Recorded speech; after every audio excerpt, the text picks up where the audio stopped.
Hello and welcome to Homeschool Together. Today we're going to be covering the RightStart Math Level A curriculum. So this would be for a kindergarten level. Full disclosure, this is the curriculum we use, and we have had a long, lengthy discussions multiple times on this curriculum in our podcast series. We've linked those down below. It's a very fun curriculum. You'll hear us talk at length about those. So I love you to reference those videos and those audio files to give you a little bit more of an in-depth. Today we're just going to do a little bit of a walkthrough, kind of see what you would be expecting if you purchase this curriculum. Now, the RightStart Math curriculum is about $90 a year, so that's to purchase the workbooks and the guided books to go through every single level. Now there is an upfront cost of about $200 in manipulatives. We're going to show you some of those manipulatives here today, but I don't have my hand truck to bring all $200 worth of manipulatives downstairs. So I'm just going to show you some of the big ones and some of the ones we use a lot of right now. We have a lot of them put into boxes in the closet because we haven't gotten them for this level. The $200 manipulatives goes from K to 6th grade. So it's something for you to consider when you are thinking about this curriculum, is that it would go all the manipulative costs would get amortized over those years. So definitely something to think about. This curriculum is 132 lessons. So think about that on how you would do that in a year. You're looking at 2 to 3 lessons per week to complete this curriculum in a 1 calendar year. So definitely think about that. So let's head down and take a look at this curriculum. So right out of the gate, there are a number of guides that comes from. So you have your math card games, you have your worksheet book, and you have your lesson book. So let's go through the math card games. So in the lesson book, they do call out card games for you to do. One thing to remember, never let your 2-year-old get access to these books because it can end poorly for you.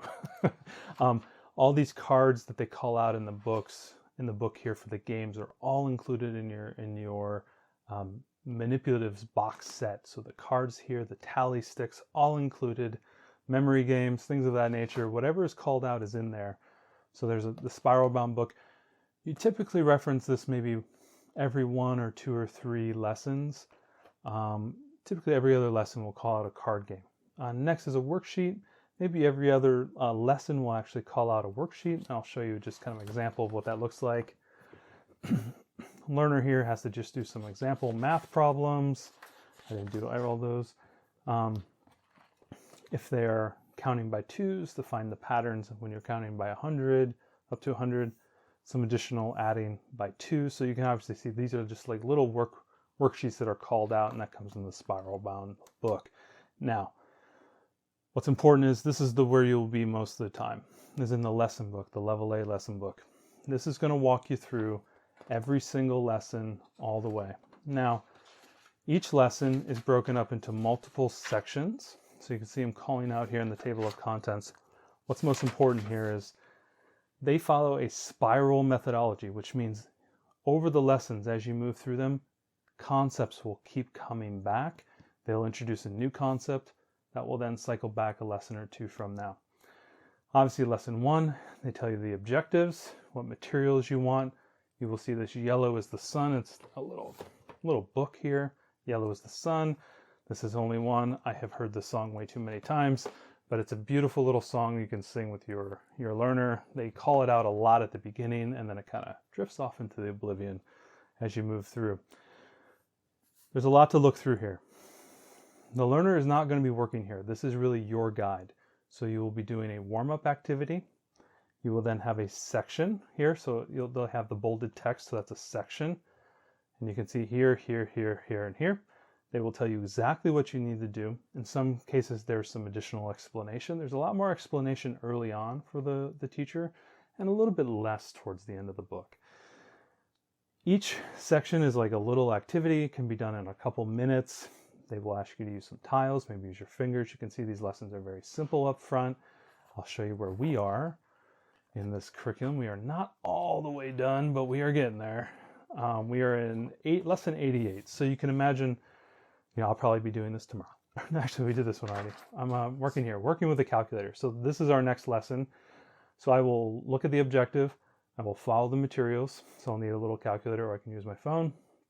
I have my little warm-ups. So these are questions and call and response answers that I will have for my learner. I will then introduce the calculator, fairly simple. They have some additional explanation here as well. Then I'll do a section, so counting ones on a calculator tells me exactly what to do. Finding the next number, counting by twos, solar cells, and then I have another worksheet activity that I need to do. And then there's always a conclusion. Sometimes that's for you to ask them just like a quick quiz, like, hey, what's 2 plus 2? You know, that type of thing. Very simple, very straightforward. Early on, it was a little bit slower, but as my learner progresses forward, we're now doing, you know, a lesson in about 20 to 30 minutes. And we do them a couple times a week.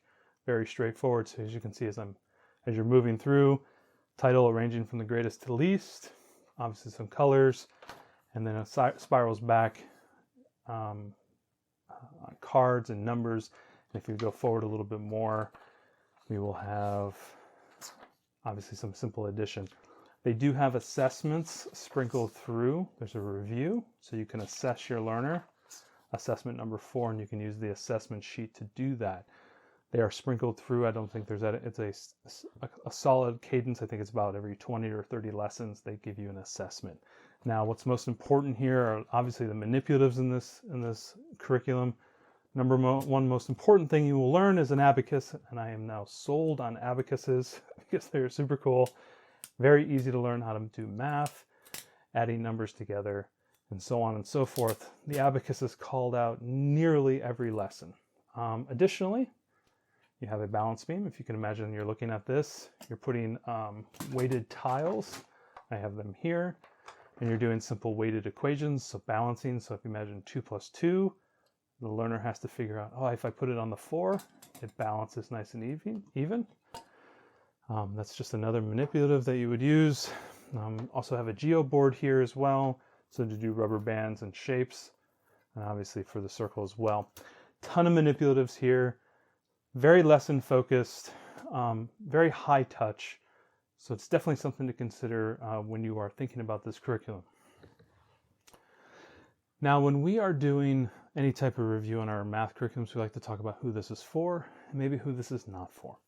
Number one, kinesthetic learners. There are so many manipulatives. There are so many ways to attack these math problems. There's so many different ways to explore the concepts, and they use manipulatives and high-touch activities in order to do that. You know, everything from our favorite, an abacus to a balance beam to my giant box of manipulatives upstairs in the house. Lots of ways to touch activities. So if you have a kinesthetic learner, it's perfect for these guys. Next, it's one-on-one learners. Learners that really want you to be there and really want that mentorship and that high touch. You will have a very high touch experience with this curriculum. You're going to be sitting over the shoulder. You're going to be doing activities. You're going to be doing a lot of call and response. Oh no, that's not correct. Let's try it this way. A lot of creativity, a lot of open to a lot of different activities. So it's really great for those one-on-one learners who need that. Also, non-traditional learners. Maybe your learner doesn't want to do math problems all day long, and they want to play with balance beams. They want to play with abacus, or they want to play with some manipulatives. Great for kind of non-traditional math learners. Great thing to explore. I think that leverages into the kinesthetic learners. Using the manipulatives in order to do that, I think it's a great thing for those type of kids.